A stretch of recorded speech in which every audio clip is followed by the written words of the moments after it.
Welcome to this very different this year, and my heart pains that we're not all gathered together on the Royal Welsh Showground in Builth, Wales. The NFU webinar is entitled The Red Meat Food Chain. What will it look like in the future? It would be an understatement to say this has been a challenging year, with a global pandemic raging across the world and many families losing loved ones. And I'm sure our thoughts go out to those individuals and families affected. And our thanks also goes to our fellow key workers in the NHS. One positive thing that has come out of COVID-19 crisis is the way the whole supply chain, lobbying bodies and promotional bodies have pulled together. When we saw the collapse of the market at the beginning of lockdown, it is something that myself and the union were very proud to be a part of. There are big lessons there to carry forward into our next challenge as we leave the European Union at the end of this year. 3 excellent speakers are lined up this afternoon to shed some light on this situation.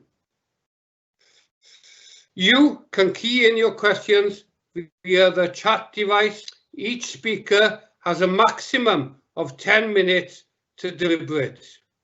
I do have my famous bell with me, which will be rung speakers when you have a minute left and again when your time is up. Our first speaker is Mr. Christopher Dodds from the Livestock Auctioneers Association, a native of Northumberland, where he was brought up on the family's dairy farm. He entered the livestock auctioneer's profession in 1980, and he was a practicing auctioneer until 2006. He was appointed as Executive Secretary of the Livestock Auctioneers Association in 2002. Chris is also chair of the Livestock Chain Advisory Group, where governments of the UK report and debate with stakeholders on issues relating to Brexit. Now I'm going to hand over to you, Mr. Christopher Dodds. Good afternoon, and thank you very much, Chairman. And as you say, it's an awful shame that we're not all down in the Royal Welsh enjoying the what is normally beautiful sunshine. Yeah, so I represent the livestock markets in Wales and in England. We have 120 active markets. Last year, or 2019, we sold £1.65 billion worth of livestock, 10 million sheep, 1.3 million cattle, and a small number of pigs, only 115,000 pigs.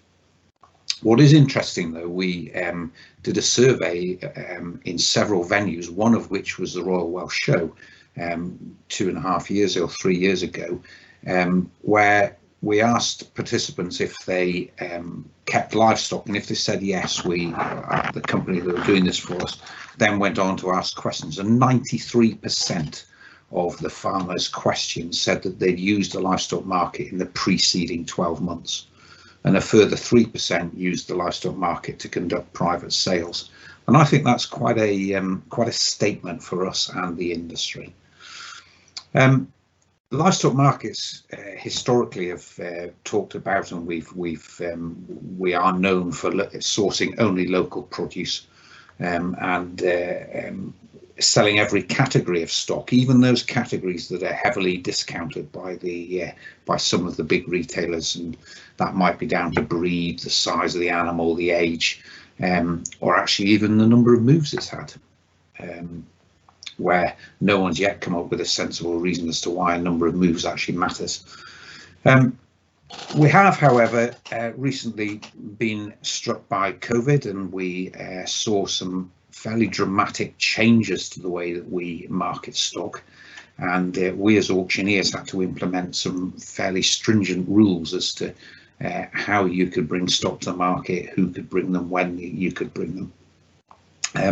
And the farming community, as well as our buyers around the rings, have been fantastic in supporting us with this.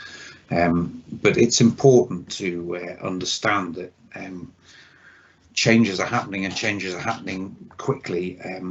We've got a myriad of changes coming in front of us, some that we're fully aware of, and that might be that on the 31st of December we leave the EU, and we haven't yet struck deals as far as trade. And that's obviously a big concern to us all. You know, will we have a free, unfettered trade relationship with the EU? Will that continue as it is today, or will there be tariffs? And we all know what full tariff impact will have on our sheep prices.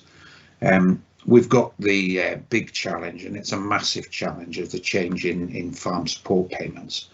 And then we've got the recovery from COVID, if and when we start to recover from it. You know, will that mean that there's an awful lot more people unemployed, and therefore there is less money to spend on the high street, less money to spend with the supermarkets, less money to spend in the food retailers, which inevitably could and probably will have an impact on what we're doing. Having said all of that, we've seen an unprecedented trade really for our stock during the COVID outbreak. We've seen lambs continue to deliver good prices.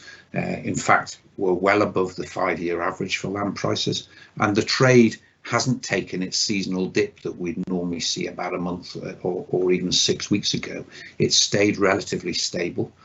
I'm sure as more lambs come forward, we will see a seasonal dip, but it's a really positive situation. We've seen cattle a great trade. We've seen store cattle as dear as they've been for many, many years. So that all bodes well for where we're going and how we look towards the future. But one thing I can say with absolute confidence is that we must retain the ability to compete, to have competitive trade in the red meat sector, where we get true value, governed by supply and demand, and obviously the auction market delivers this. We would be in the red meat sector in a completely different place if we lost control of competition. And we've seen that in lots of different sectors. We've seen it in the pig sector, we've seen it in the poultry sector, where the ability to command a better price because demand dramatically increases isn't achieved. As we move forward with Brexit and with COVID and everything else, there will be opportunities on the horizon. It may all seem a little bit clouded just now, but there will be them, and we must take those opportunities when they come along. We've, as the LAA, during the outbreak of COVID, we've worked very hard with our members to try and offer and try and develop lots of alternative marketing opportunities. So at the very start of COVID, when a lot of markets didn't open for 1 or 2 weeks due to the uncertainty of the spread of the virus, we looked more into electronic selling. We got quite involved with one of our larger back office supplying companies, and they were busy developing and put a lot of manpower into rolling out timed auctions, you know, they've become a useful tools. But what we must remember is that we've all tried, as auctioneers, we've all tried this before. In the 80s and 90s, we had sales platforms. You may well remember them. There was one called Beacon, one was called Ease, one was called Lean, when we set up electronic selling, and they were really good for a short period of time, probably 18 months, until the big abattoirs realised that if they sat on their hands and didn't bid, that things would be difficult. So, and they were difficult, and those schemes fell at a fairly early stage of their development. What we also have got to remember, and we've got to protect ourselves from, is dramatic price drops. And you know, we saw it in BSE, where we had the most torrid time for 20 years, really, with overaged cattle. And we were told by the meat industry that these animals would never have a value again. Indeed, we'd nearly have to pay to get rid of them. And actually look at where we are. There's a great value in them now, and actually they're probably easier to sell at times of the year than clean cattle are. In 2001, oblique 2, we had the collapse in sheep prices due to no competition. And as soon as markets opened up, they doubled in price. And in 2020, this year with COVID, we've seen a big push to reduce prices, and the livestock market helped to stabilise it throughout. And then we're moving into Brexit in 2020, in the very unknown marketplace of where will we be? Will there be European demand as we know it today? Because in our sheep industry, the export of carcasses to Europe is really important, and it is the backbone to stabilising prices within our industry. So all of this has led to me, really, the conclusion is that farmers have said over the horrible situations of BSE, foot and mouth, COVID, that they want the auction market, they want the live ring, and we as auctioneers are looking to develop how we offer that, how we can develop it, and how we can produce more. Part of that is in the Livestock Information Programme, which is an English programme, but will be a similar mirror effect in Wales, where there'll be more information going into it so that we can give you prospective purchasers more detail and information on the animals you're buying. We can ensure that all the health traits and everything else that people want to declare at the time of sale are declared, and they're declared fully. But moving forward, we've also got to look at new marketplaces, and we've got to look round the world at where marketplaces might be able to be developed. And I'm sure there's plenty, there will be plenty, and there are plenty, but we've got to remember that the UK has one of the highest cost of productions. So we're looking for the top end market for where we market our produce.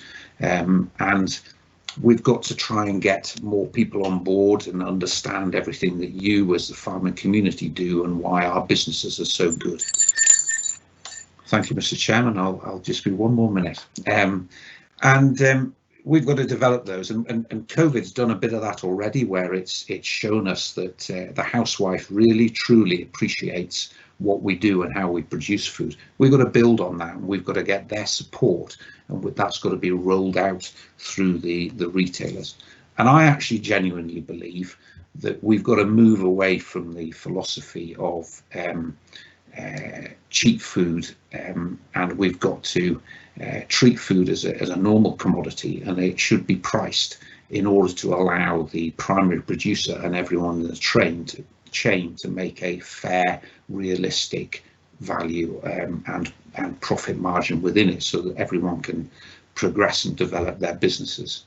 Sadly, this won't work if people take the attitude of stack it high and sell it cheap. Mr. Chairman, I think I've said everything, and that concludes my speech, and I'd like to hand back to you now. Thank you, Chris, for those words. Our second speaker is Pembrokeshire-born Mr. Norman Bagley. He is Policy Director of the Association of Independent Meat Suppliers. With his no-nonsense approach, he is well respected in the way he challenges and scrutinises individuals that want to challenge us or criticise what happens in the meat industry. Now I'm going to hand over to Mr. Norman Bagley. Thank you, Wyn. Good morning, everybody. I hope you can all hear. I'd like to talk about the domestic market and the possibilities there, and then a bit about import and export. COVID has thrown challenges. We as an organisation started getting on for 20 years ago now. We look after about 150 abattoirs, from the largest right down to the smallest, about 80 catering butchers and assorted cutting plants, etc. So we're about 300 members altogether. The catering butcher sector, which has been on a high for the last few years, and I'll come back to that in a moment, was obviously affected very, very severely overnight. They had their business taken away. There were no pubs, restaurants. So they either had to die or to reinvent themselves doing something else. And that's been quite astonishing. They've managed to replace anything in the small guys from 100% to the largest guys to about a third of their throughput with direct sales to the consumer, whether that's over the internet, whether it's home delivery. It's been astonishing how those businesses have turned around and changed those models. And of course, the attractiveness of doing business that way is in contrast to giving anything up to 6 or 8 weeks credit to pubs and restaurants and the high risk in there. All of the direct sales, of course, are money up front. So this has changed their cash flow position significantly. And when the hospitality sector is fully reopened again, I would be surprised if we go back to the loose trading terms that used to cause so many problems. But the independent catering butchers and the large ones have really addressed their problems and done something about it positively, which will be of benefit to producers long term. The independent catering butchers that supply the high-class pubs and restaurants have been the success story of the last few years. And an example possibly would be if I were to say to you 5 or 6 years ago, you'd go into a pub and pay $15.99 for a burger, everybody would have thought we were quite mad. But premiumizing mints like that has actually had some very interesting connotations for the producers.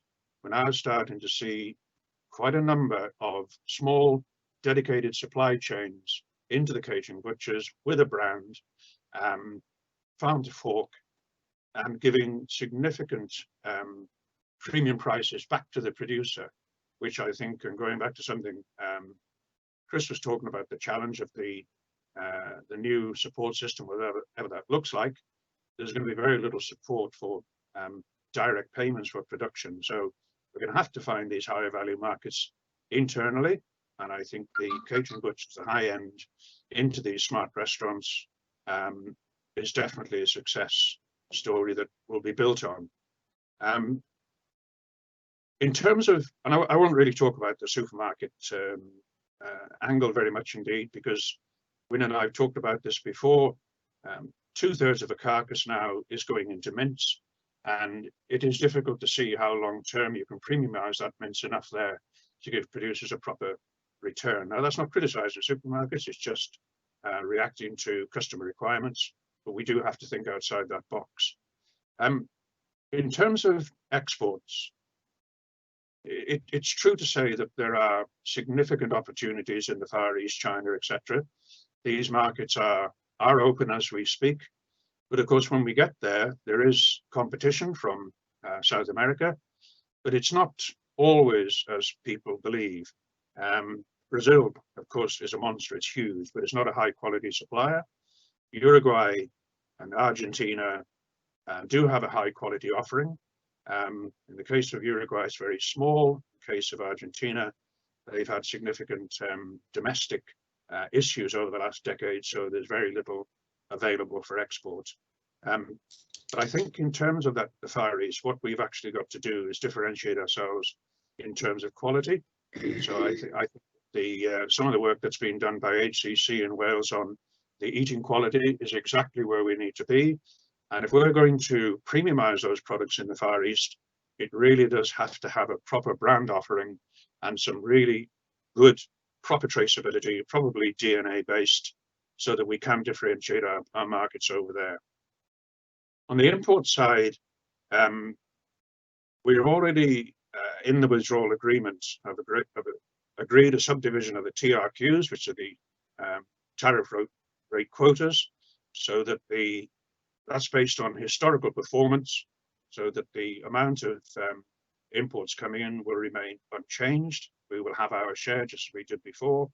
And the UK has already made it clear that the global tariff will apply to all imports except where there's a TRQ or a trade agreement. And it's highly unlikely that that's going to change anytime soon. Much has been made of the US imports of chicken and beef. I think the most likely outcome there is that we end up with a dual tariff system, which will protect the domestic production. It will mean that we can't be undercut on price.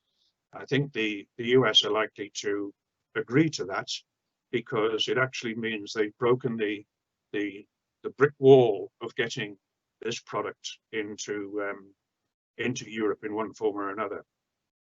What's also true is in case of chicken production over there and in beef production, they are starting to develop significant output of chlorinated-free chicken and hormone-free beef, which will necessarily come in at a higher price and therefore be less competition. In the terms of sheep imports, you probably already know that we actually import way below the quota from New Zealand. I can't remember the exact figures, but there are nowhere near their quotas available here. So even if in free trade agreements with Australia and New Zealand, they've got much, much higher markets in the Far East, Dubai and all those sorts of places, than coming here supplying low-priced supermarkets. So I don't see any increase in competition from those two countries at all. So again, as in with beef, we need to develop higher value propositions into these Far East export markets. Chris referred to Europe. My own belief is that we will end up with an agreement with Brussels, which will mean that the current trading arrangements with Europe will remain the same. I think when that's a bit of a rush around the possibilities in the domestic markets.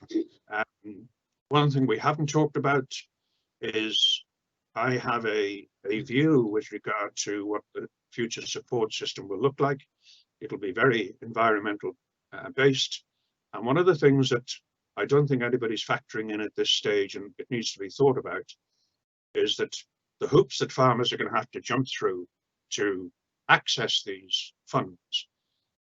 It won't say that you've got to destock, but to get these funds, I think an element of destocking is baked into certainly what they believe up in DEFRA that they want. And it's not unlikely that we might see, whether we like it or whether we're not, a reduction in production over the next few years. I have a view that it might be something like 25, 30%. I think the only thing that would prevent that is if world commodity prices significantly rise and take the values of these of beef and sheep significantly higher than they are now. And by the way, that's not an impossibility. We've seen throughout COVID, we were talking to the sheep industry representatives and the NFU about 3 months ago, and I think Wynne was there. And at the time, they were very, very concerned about what would happen when the real throughput of lambs came through in July. And I posed the question, I said, look, if we could keep the lambs within a framework of around 60 to 80 pounds, would that allow the industry to survive during that period? And the answer was yes. But of course, we've passed that test with flying colours. We've never got down to those sort of values or anything like it. So, you know, it's proved, you know, the whole thing has proved and demonstrated how resilient the red meat sector is. So, Wynne, I think that is, as I say, it's a bit of a spin round, and hopefully we'll have some good questions, but I'll pass it back to you. Thank you. Thank you, Norman.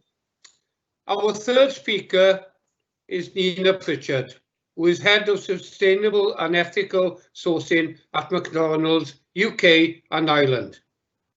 Nina is originally from Pembrokeshire, brought up on the family's dairy farm near Fishguard. We're inundated with people from Pembrokeshire today, sorry, but never mind.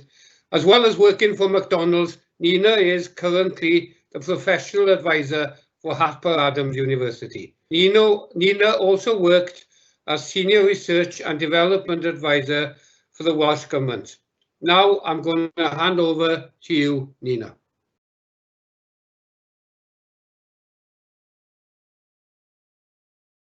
Great, thank you. And firstly, thank you for inviting me to participate on this NFU Cymru panel. So I'm here today to share my perspective on the future of the beef industry. McDonald's is one of the biggest purchasers of UK beef.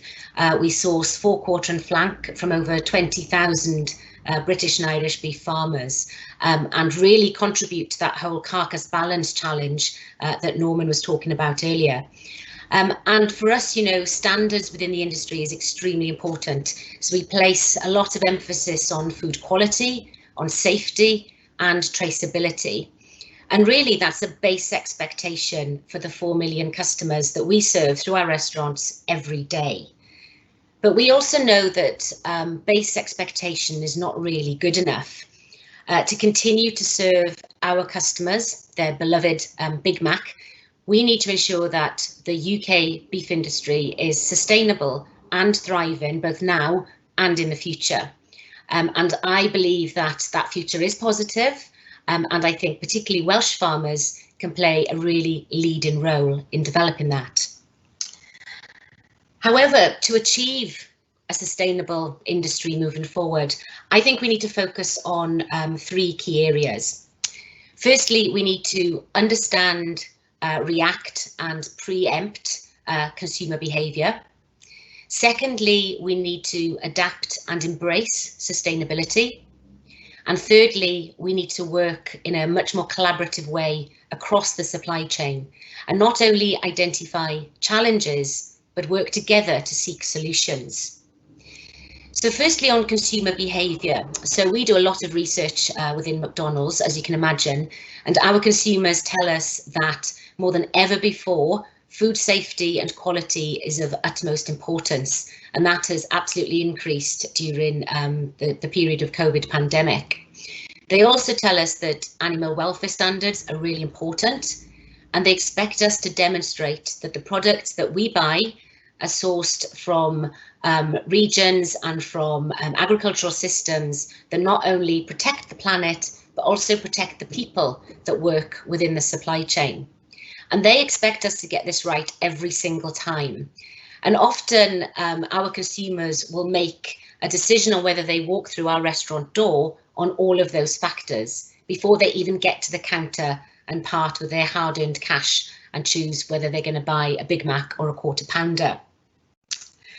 And in the future, we expect to see the scrutiny from consumers increase in this area even more. So as a brand, we try never to be complacent about continuous improvement. And it's really important that, brand trust is considered. We've all seen, I think Chris mentioned, the impact of BSE, foot and mouth, and, Horsegate. We've all seen the impact that can happen on brand trust when that trust is lost. And whilst it takes years to build, it can be lost in a moment. So it's really important that we work across the supply chain to mitigate any of that risk. So whilst listening to our customers is vitally important for us, we also recognise that there's a job to do to take those customers on the journey with us, particularly around sustainability. I know within the beef industry, there's a lot of debate at the moment around the impact of greenhouse gas emissions. And I feel that we can work together to really unravel what is fact versus fiction and really build a much more positive picture around the value of beef production when it is produced sustainably. So what does sustainability mean? I know there's many interpretations and the word is bandied around quite often, but the definition of sustainability essentially is meeting the needs of the present without compromising the needs of future generations. And certainly within McDonald's, we take what we call a 3 E's approach. So economics, ethics, and environmental. And if we take beef as a sector and we approach sustainability with this 3 E's, if you think about sustainable economics, that is fundamentally farm businesses being profitable. If you think about ethical sustainability, that's about ensuring that animals are cared for and that high animal welfare standards are adhered to. And ethics also means people, so workers being treated fairly and also farmers being fit for the future, so looking after their well-being as well. And if you think about environmental sustainability, this is beef production without depleting natural resources, so things like soil and water. And for some regions in the world, achieving this 3 E's sustainability in beef production is really challenging. But certainly for the UK industry, and in particular the Welsh beef industry, there's a real opportunity to capitalise on this now and make it a unique selling point. If you think about the extensive grazing systems we have and the use of forage in terms of feed for cattle consumption, the water that we have available in terms of rainfall, we have a lot of natural resources that we can really capitalise on and also communicate to consumers and to the public as to the sustainable nature of production within the UK and Wales. However, I do feel that we have to put this into context against the backdrop of probably what is one of the biggest threats that is ever going to face our generation and generations to come, and that is climate change. If we think of COVID as a wave which has impacted across the world, I think we can safely say that the long-term impact of climate change will be more like a tsunami, and this will affect all regions of the world, including the UK. Especially if we think about extreme weather events and the impact that we see on that. And the beef industry absolutely has a role to play in mitigating the risk of some of the threats associated with climate change. Certainly in the UK, cattle production contributes methane emissions, which account for around 5.5% of total greenhouse gas emissions in the whole of the UK. So there's definitely work to do to be able to show how we can be positive and play our part in meeting this challenge. A few years ago, McDonald's, we commissioned an independent study working with over 200 Irish and UK beef farmers, looking to see about their carbon footprint and how we could reduce it. And what was quite fascinating about that study was that by implementing some very simple practices that many farmers already implement on farms, such as reducing calving intervals, looking at daily live weight gain, using more homegrown forage, looking at animal welfare, those farmers saw a 23% reduction in carbon over a 6-year period, and also identified savings of up to £23,000 a year. So in essence, adopting a sustainable approach to business makes that business sense. And it's really important that we all work together within supply chain to unlock where that value is. My final point is around collaboration and the importance of all of the links in the supply chain working together. We often talk about the challenges facing the industry, both now and in the future. But for me, it's really important that we quite quickly get to debate around what are the solutions and how can we invest in those solutions together. For me, communication is absolutely key in this, be it face-to-face in Llanelwedd, which we normally would be at this time of the year, or, you know, virtually sitting in, you know, tractor cabs all around Wales. The way we connect has changed and will continue to be as important as ever. Because for me, communication leads to collaboration. And this is really important in terms of linking all of the different elements of supply chain. We recently invested in some research and advisors to go out to beef farms across the UK looking at rotational grazing management. And we have worked with many of our processors and their beef farmers who would supply them to really understand how we can increase efficiencies on farm. We've also been working with many processors to look at vertical integration and how we can really work across from farm to processor to customer to understand how we can really tighten that supply chain. And lots of those conversations and projects have really come about by conversations I've had on farm or members of the team. So it is really important that we communicate and collaborate.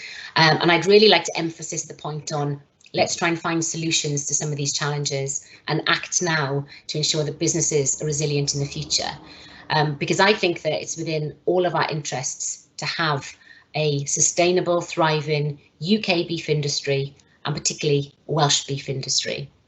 So I'll stop there as I know that the bell has been rung, and I look forward to hearing your thoughts and perspectives in the Q&A session. So I'd like to now hand back to the chair. Thank you. Thank you. Thank you, Nina. And to the spot on to the time, I must say, you were very close to it. So I'm going to hand over now to my colleague, Mr. David Jarrett, who has got his hand on the questions. And if you want to type in any additional questions, please use the chat format on your computer. Okay, so I'll hand over to you now, David. Diolch, Wyn. Thanks very much, Ewan. And can I, on behalf of the committee, thanks the speakers. We had gathered, we thought we had gathered some good speakers, and I think what we have had already is testimony to that, and really appreciate your thoughts. But a lot of questions coming in, and I'll try and go through them in the next sort of half hour we've got left. And the first question is really to Norman and to some extent to Chris. And you know, in Wales we got a variety of abattoirs, small, medium, and large. And proximity to abattoirs is clearly quite important. So how, you know, and I would think the same applies to Ocumax as well. And how would you envisage that going forward? And would you envisage any changes required, you know, to ensure that we can supply our customers with local produce in particular? That's a question come in. Yes, David. Obviously the conversations around the small abattoir sector is highly important at this minute in time. There have been about 25 small abattoirs shut over the last 10 years. And there will be pockets in the country, not just in Wales, where in an ideal world, there would be a small abattoir where there isn't at present. But what has happened over that same period of time is the regulation has changed. And if you remember, there used to be low throughput abattoirs, which could only do 20 units a week, which you could do on one day. That's now been removed. So a lot of those micro abattoirs that were doing sort of 15, 20 units 10 years ago, they can now be doing 50, 60, 80 units on 2, 3, 4, 5 days a week. So in fact, there's significantly more livestock units going through what used to be the small abattoirs than there was then. There is quite some highly politically charged conversations around support for abattoirs. From our perspective, the main thing that we could do is a change in the regulation to reduce the bureaucracy and controls in the non-export plants. And I say non-export plants because export plants will have to comply with whatever the importing country wants. So there is something significant that can be done on that front. And the pressure that's on at the minute probably will get some sort of result, I suspect. Will we see a wholesale increase in the number of new small plants being built? I doubt that, if I'm totally honest. We've had grants over the last 10, 15 years for 40%. Some new abattoirs have been built, quite a few in fact. Some have been very, very successful, some less so. But I don't see in the current political climate governments getting involved in significant support schemes for building of new, unless it's along the old process and marketing grant line. Present one finished in February. There's no indication whether there will be another one. I suspect there might, but even if there is at 40%, it still requires a big capital investment to build a small plant. So I think that protecting the existing plants and make sure they can operate efficiently and survive is probably as important as wishing for new plants to be built. Okay, thank you, Norman.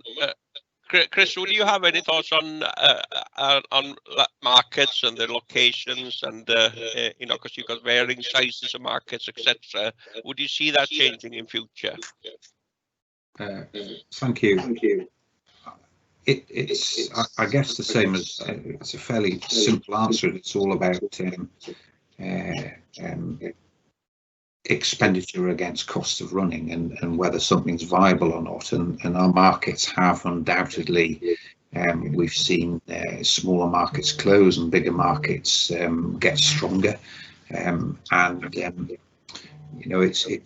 at the end of the day, it's down to numbers. And if we are not increasing our commission rates considerably, which I'm sure would go down very badly with our customers, then the realistic answer to that is that the markets need a certain turnover in order to cover their costs. So I don't think that I'm quite confident to say that we won't see new markets open. I hope that we manage to keep what we've got running now open. There are some very valuable, for lots of different reasons, markets that are very seasonal. We've got quite a lot of smaller markets in Wales that play a very important role in not only the marketing of livestock, but the rural community as a whole. You look at things like human health and welfare and mental health, and the marts play a big role in facilitating people meeting and everything else. So I hope we'll keep them open. Like every business, there's always pressure, but it would be the wish that they all stay open if we can. Okay, thank you for that, Chris. And this is next question is specifically for you again, Chris, from Harriet Wilson. Thank you, Harriet, for your questions.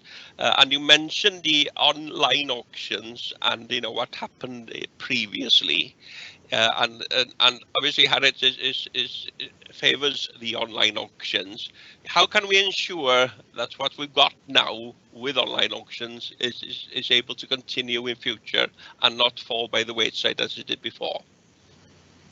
Thank you for the question. Just very briefly, they fell by the wayside before when in 2002, when quite a few of our members did live sales on the internet.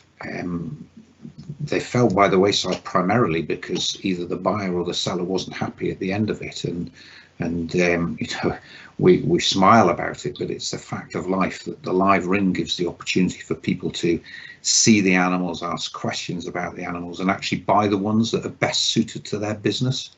Whereas online, you're completely and utterly reliant on the information that's provided, even if that's not everything you want, and films or photographs And we all know that some people are an awful lot more clever at taking photographs than other people are. And the complaints in the past was, well, the animals weren't quite what I thought they were. So, you know, there is a place for everything, and I'm sure that our members will continue to offer that service if the demand is there for it. You know, some of the timed auctions that are taking place just now, and most of them are taking place for pedigree animals, where clearly because of COVID restrictions, those sales can't be conducted in a safe environment. With suitable social distancing and the appropriate PPE supplied. But, you know, the breed societies as a whole are the first ones that are asking us when we will be allowed to put them in the ring again, because that's our preferred option. So I'm sure that our members will continue to offer electronic and similar methods of sale, but it will be down to the farming community as to which ones become the most prominent marketing tool in the future. And if they want electronic selling and support it, then it'll continue. If they want everything back in the ring, then that's where it'll drift. So our businesses won't force one system on their customers. We'd like to be able to offer both or all of them. Okay. Thank you, and thank you for that comprehensive answer. A lot of questions flying in now, and I really appreciate participants in sending them in, because it sort of adds to the meeting. And I'll go to Nina now, I think, if you don't mind, Nina. Well, I might ask Chris and after as well, because the question really relates to assurance. And the question is asking here, you use RSPCA assured pork and eggs in McDonald's sauce, and we understand it. And the question is, will it be extended to beef? But I think the more general question, you know, to perhaps you all really, starting with Nina, how important to your customers, you say you have to listen to your customers, how important to your customers is farm assured food that you provide to them? Thank you. Great, thank you for the question. So firstly, I suppose to answer the last part, it is extremely important to both our customers, but also to us as a business in terms of farm assurance. That kind of independent validation, auditing of farm standards that meet, you know, kind of animal welfare and good agricultural practice gives us the credibility that we are absolutely sourcing the best product from the best farms. So farm assurance schemes are really important. And I think the opportunity for the likes of Red Tractor to really continuously improve standards and work with farmers to do that is going to be ever more important to be able to reach some of the sustainability goals that we should all be aiming for to meet some of those challenges I spoke about. So for me, it's about continuous improvement, because I think that also gives the industry that unique selling point and allows us to communicate really clearly to our consumers around what farm assurance actually means. And it goes back to them being assured that it is safe, that it is quality product, and, you know, that it is locally produced within the UK. In terms of whether we would move to the likes of, I think, was the second part of the question? Yeah, the RSP assured the pork. RSP, yeah. And will it ever come to beef? That's what the question it is asking. So in terms of moving to RSPCA assured beef, I mean, the challenges with beef is that because we are such big buyers of British beef and also contribute to the carcass balance, only sourcing forequarter and flank, it would probably be very challenging to find enough. Well, it would be challenging to find enough volume of RSPCA product. But certainly on beef, I think we're in a slightly different position in that obviously RSPCA covers animal welfare, but the challenges and our ability to talk much broader and holistically about the environmental impact positively, and also the kind of ethics and the way animals are produced within the UK is much more than just the animal welfare that RSPCA provides. So for me, it's about how do we badge or communicate and kind of brand the industry in a different way to really be clear to consumers that the product is of the highest sustainability and quality. And I think that's really important and something we can all focus on together. Okay, thank you for that. Yeah, Norman, I know you've done a lot of work in the past on farm assurance. Would you have some thoughts on farm assurance going forward? And one of the questioners has asked, have we got farm assurance right as it is now, or do things need to change? I don't think we've got it right. If we accept that my premise that for the producers to survive in the next 10, 15, 20 years, we're going to need higher value markets. That's got to be underpinned by something.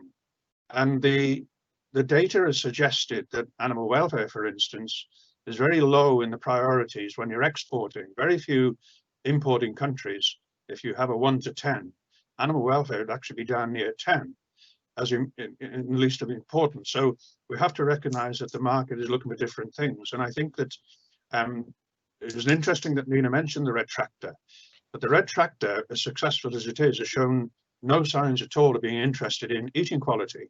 And if we're going to differentiate our products abroad and base it on something solid, then surely the beef quality scheme that HCC are involved in beef at this point in time has got to be the way forward. So I think that the third-party assurance schemes are going to have to embrace technology in the sense of DNA, which takes care of the traceability issue, and then eating quality to differentiate on the value of the carcasses and the meat going abroad. So my only criticism of assurance and third-party audits is that it's become an industry within itself.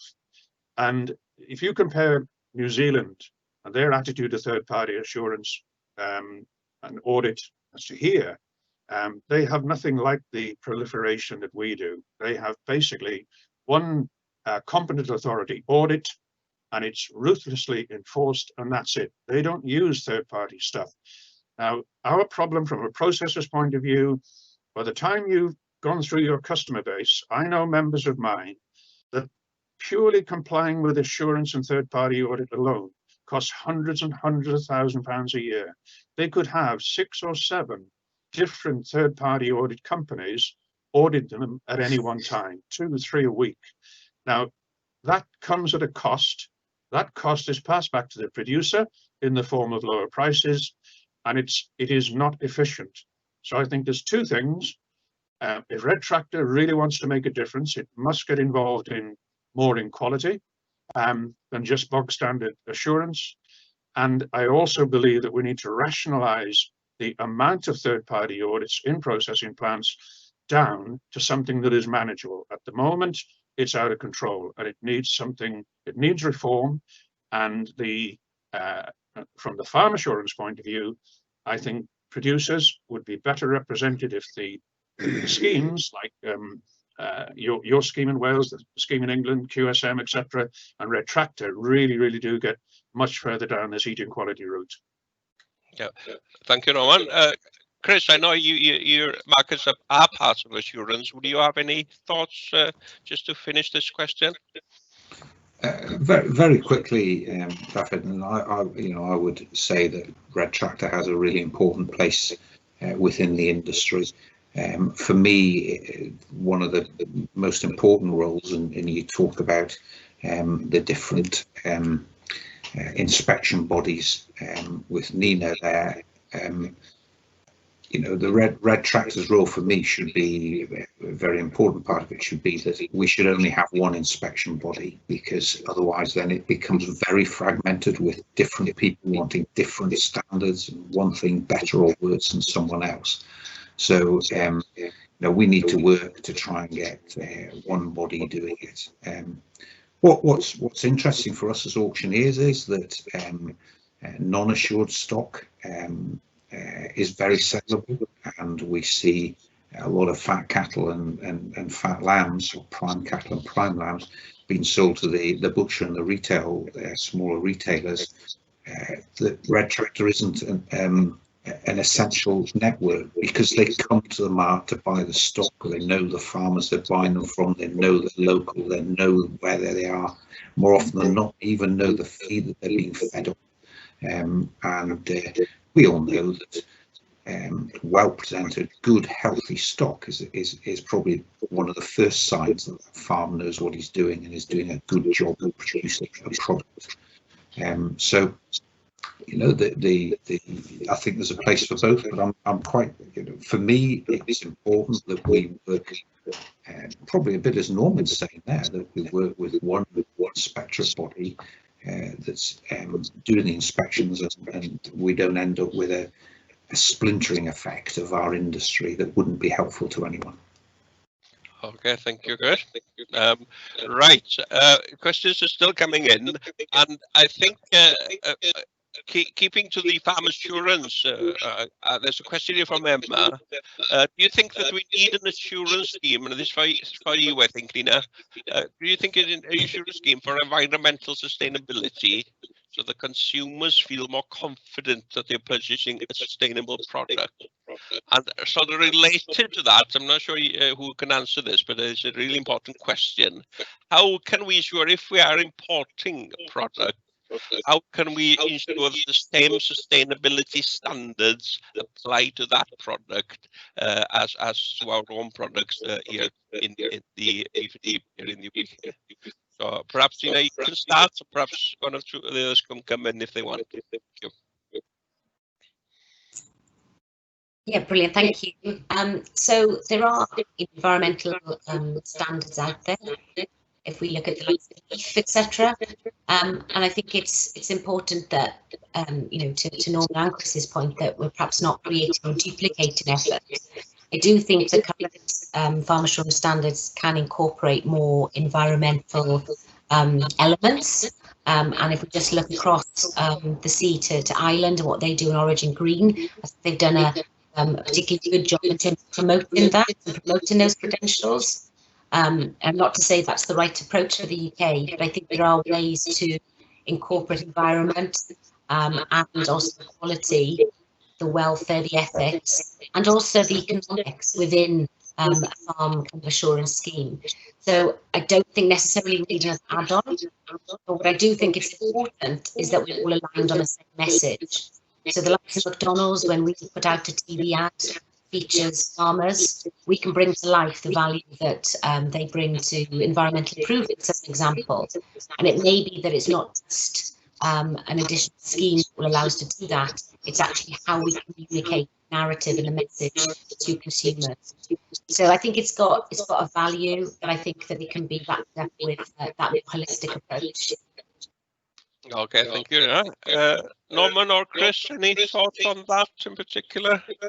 Yes, I mean, I question here whether producers are going to get a choice in any of this. As I said before, when the rules are set out for what you're going to have to do for your payments in terms of environmental controls and by definition sustainability, I think Welsh Government, DEFRA, they are going to, you know, lay out a whole list of things that you're going to have to do from a regulatory point of view in order to get your payments. So I don't think it's going to be a choice thing.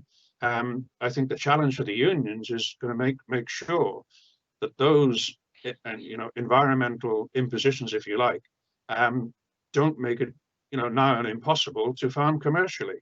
Yeah, I think that's the key thing for me. You know, you've got to be in there and make sure whatever environmental controls are put in there in order to access the payments, that they're practical and doable. And there's certainly sections within both governments, you know, in England and Wales, that really, really would like to see farmers, you know, stitched up in environmental terms. And that's going to be the challenge, is avoiding that and making sure that it's practical and workable, and you can still have a sustainable level of livestock. Thank you. Right. I'm not sure how much time we've got left. Have we got time for another question? Yeah, one more question, David. Okay, because I think this is quite a really interesting one, and all three people on the panel can answer it. And it's coming from a young farmer, and it says, what would be the one piece of advice you would give me as a young farmer in supplying stock through or to your business or the businesses you represent on the panel. So if you have to give him an advice of how to present his stock, what would that piece of advice be going forward? Perhaps I'll start with Chris then, this time. Thank you. So for people bringing the stock into the livestock market, I guess the most important thing by a long way is that they bring the right stock and present it in the right condition at the right sale. So it's important that if you're selling prime sheep, for example, that they are prime sheep and that you don't sell a pen of 20 and there's 3 or 4 that are not finished properly in amongst those 20. And it's surprising how through time, especially at the weekly sales of stock, that the buyers get to know your animals and they get to recognise the stock that's performing well for them, and therefore they're happy to give a good price for them. So it's ensuring that your stock's correctly sorted, it's sold in the right sections within the sale, and that the animals are as you'd want them to be if you were stood at the other side of the ring buying them. Okay, thank you. Norman? Yeah, I think if I'm a young farmer, what I'd be trying to do is, if you're producing, say, 12 to 15 kilo lambs for the market, is finding the processor that can give you the biggest return for that particular sort of livestock. So in other words, it's not much good sending 13, 14 kilo lambs to a processor who basically wants them from 18s to 22s. So I think rather than changing your production systems, if it doesn't suit, you find the processor which is going to give you the biggest return for the particular sort of stock that you have. And it does take a bit of research. If you're going through the markets, it's straightforward enough because the buyers in the markets will identify what they want. If you're going straight to the abattoir or the processor, you need to find out what their customer base is and what they need and try and marry up to the best advantage what you've got and what they want. Yeah, thank you very much. Now, Nina, you got 20,000 farm producers, and I would imagine some of them would be young producers. What would be your advice to make sure that McDonald's beef is desired by your consumers in future? What advice would you give them? Thanks, David. Yeah, I do hope we do have some young farmers within that 20,000, and I hope that that number certainly increases as well, because we need that future talent in the industry to really be curious, that diversity of thought, and also, the generation that really embrace technology and data and really get to understand how they analyze their farm businesses. So my advice would be to communicate, collaborate, get out there, network with the industry, but also share your opinions, because I think when we have that debate, we can really find solutions. We have talked a lot about the challenges, but we can only actually find solutions and take action when we collaborate. And I think young people are particularly good at coming up with real innovation within agriculture. So for a beef system, looking at ways to increase efficiencies, looking at ways to embrace technology, and really just speaking to the industry, to processors, social media, you've got Twitter. I would just say get out and engage and share best practice, and also just keep learning. Okay, thank you. Right, with that, Win, I think the hour is up, so I'll pass back to the chairman, Win Evans. Thank you, and thank you to the speakers. Thank you, David, for taking the questions. Some very good questions there, and it's good to have a question from a young farmer. I would like to thank all the speakers this afternoon.